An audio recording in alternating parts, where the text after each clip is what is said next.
Okay, so first section will be live, and then we'll do a quick swap over, and we'll go for embargoed content thereafter. Okay, guys? Just in your general assessment of the match, please. Yeah, look, we were pleased to get a win. Good win for us, bonus points, which is great. Great crowd there as well today, which is, some difference it makes, bloody hell, to the whole mood around the place. So it's great energy there, I thought. Look, we looked a bit scrappy, a few unforced errors. Guys they're trying hard at the start, but we probably lack a little bit of cohesion, I think it's fair to say. So we're not quite where we'd like to be at the moment. But we've a fair lot of changes over the last couple of weeks, so maybe it's to be expected. Short turnaround in terms of prep. Guys come back from November, had a week off, come back in. So we trained Monday, Tuesday, we were off Wednesday. Light run out here Thursday. And it's a short week, so trying to get that sense of cohesion and togetherness back. So and Connacht made us pay as well. They had us pinned back in this corner down here, and they're a good bloody attacking team, as we've seen over the course of this season, really. So they're scoring a lot of tries. Got in for 3 today. We got a bit better control as the half went on, I thought. Really good work, well worked team try for Gary to get in. So Josh through the line and Mike Alalto, and Gary scores. And then for Dan's try, he shows great footwork for a hooker, really. He's a great athleticism as well. So and then we score right after half time. So those tries either side of half time are important for us in terms of the context of the game, and sort of we just get far enough away from Connacht at that point. So, and then we pick up a few other opportunities, and we had the breeze and generally play down this end of the field. But even still, Connacht were threatening all the way towards the end. So there's lots of parts of our game we can be better, is the reality. But overall, the level of intensity was a lot better than last week. But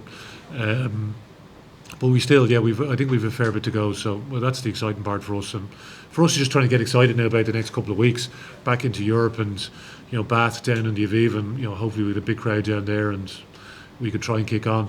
You mentioned kicking the arse last week, and was your half-time talk different after half an hour and 40 minutes today, just with the 2 tries at the end, or had you something more to say that you didn't have to say from how they played the last 7 minutes of the first half? I thought we were better around the contacts, I think, this week. So even though we were, there was a few errors in there. There was stripped on the ground. We knocked the ball on the back of a ruck. We get a little bit ahead, and the ball goes on the ground. There was just a cold drop as well. And he said, 4 or 5 different errors that literally just coming into my mind straight away in the first half an hour of the game. So, which just gives Connacht energy. And you go against the best teams, they'll make you pay. So, but I don't think it was necessary. It wasn't like an attitude issue. I didn't think so. And once we settled down, I think we were a lot better.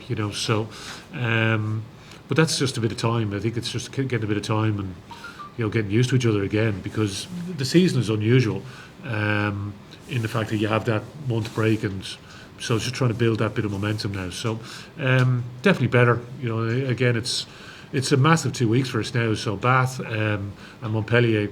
So at least we have the weekend now to rest and recover. And get excited about next week. There's enough things to be gloomy about at the moment for us to get excited about playing in what we hope is a decent crowd down the Aviva, because obviously it's a challenging landscape out there for lots of people for lots of reasons, and there's not much to cheer about, it seems. But for us to get excited about the next couple of weeks now, because last year we were playing these games with nobody at the games, and it's amazing to see the crowd out there today. The returning internationals obviously made a massive impact today. I mean, they were all. How important was it for you to have them get a good run out this evening? Yeah, that's the thing. Yeah, and again, just that cohesion piece, because a lot of them had all last week off, and then to come in on a short training week. But yeah, I thought the attitude was good. That's the main thing. Everyone was pissed off last week. Just the feeling where you don't give full account of yourselves. I think that's the hard bit from our point of view, because we just want, all the guys just want to be able to play to their potential piece. So there was a sense we probably didn't quite do that, or didn't achieve that. So anyway, it's on to the next challenge now.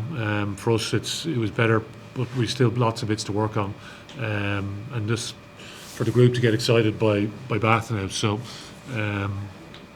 Keane Healy went off at half time. Any injury there, or just a bit of a rest? Or? Yeah, like he just had a bit of cramp in his leg there, so that's why he came off. So took a cautious approach there. So he cramped. So again, I need to have a further chat there, but that's what the message was at half time. So he just was feeling like he'd cramped up, and anyway, we made the change.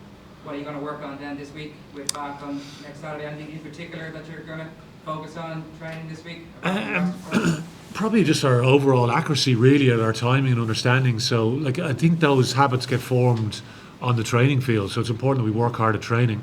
Bath are a very good attacking team, and I think people will look naturally at where they sit in the league, and they're bottom of the league in the Premiership, but they're still a bloody good team with lots of good players.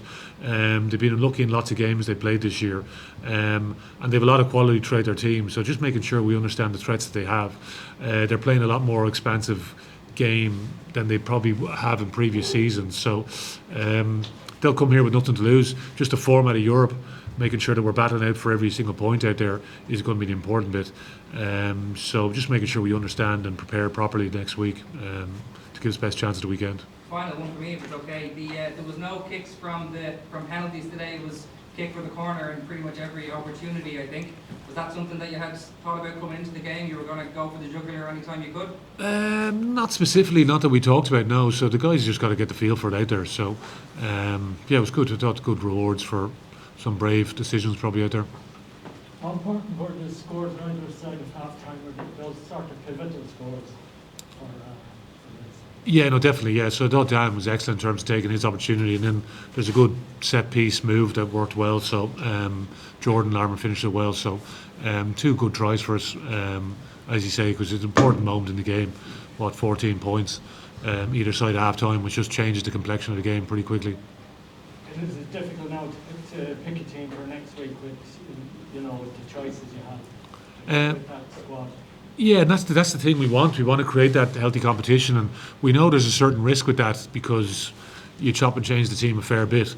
But yeah, no, guys are, they're all competitive. They all want to play. I'm glad the game was 2 hours earlier.